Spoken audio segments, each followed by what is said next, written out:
Chris Boone.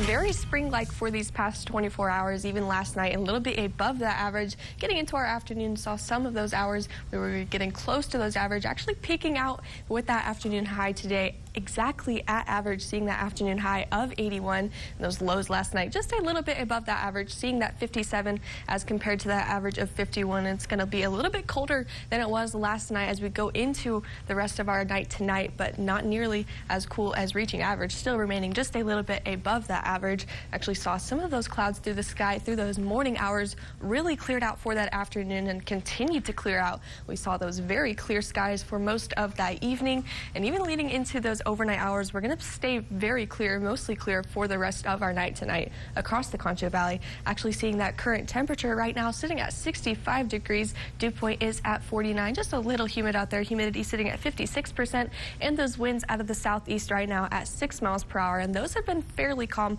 for these past couple of days, and even into our afternoon today. They didn't really increase all too much. I mean, we've really been seeing them out of the southeast for much of these past couple of days. Actually, that temperature change we've been seeing pretty constant as compared to what we've been seeing these past couple of days. A little bit of an increase in some places, but again, only varying by about 1 or 2 degrees, even in those places that are slightly cooler than the rest, very close to what we did see at this time yesterday. And actually seeing those current temperatures sitting in those 60s and 70s across the Concho Valley, seeing those mid-60s for much of us. Could be transitioning to some of those lower 60s here in the next couple of hours, but still holding on to some 70s in Sonora, Ozona, and Big Lake, and even 69 in El Dorado and 68 in Sterling City. Actually seeing that's where those greens are, is those 60s, holding on to some 70s. That's where those yellows are. Still seeing 72 in Midland, 70 in Fort Stockton, 76 in El Paso, 70 in Laredo, and then 53 in Waco, 59 in Wichita Falls. So a pretty fairly decent temperature range across the state of Texas.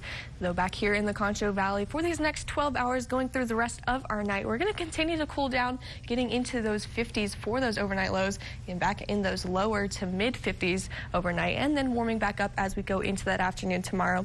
And that forecast for tonight for that very calm night, as those clouds really did leave the area this afternoon. Those are going to remain out of the area for these overnight hours, really seeing those calm skies, calm and clear. Temperatures in those 50s, 52, winds out of the east southeast at 10 miles per hour. And then looking for that afternoon tomorrow, a little bit of an increase. Could be seeing some of us reach those 80s for those afternoon highs, though some of us just still reaching those upper 70s and still seeing those very sunny skies. Not really any clouds in the area as we look towards that afternoon tomorrow. And those winds out of the south-southeast at 5 to 10 miles per hour, and they start to increase tomorrow night leading into Thursday and Friday. That's actually what we'll take a look at right now, seeing them fairly calm, and that'll continue through most of our Wednesday, still out of the southeast. And as we shift towards that Wednesday night leading into our Thursday, that's when they start to increase, seeing those slightly breezy conditions through that Thursday, and that'll kind of decrease through Thursday afternoon, but then pick up once again leading into Thursday night. Going into Friday, that's when we start to see those very windy conditions. Could be seeing those gusts into those 30s and possibly up to some 40s along those western parts of the Concho Valley. And look at that 7-day forecast. Again, very seasonable for those temperatures. 82 Wednesday, 80 through for our Thursday. Temperatures increase with those winds out of the south for our Friday. That's going to bring us into those upper 80s. And then seeing those very close to seasonable temperatures return next week.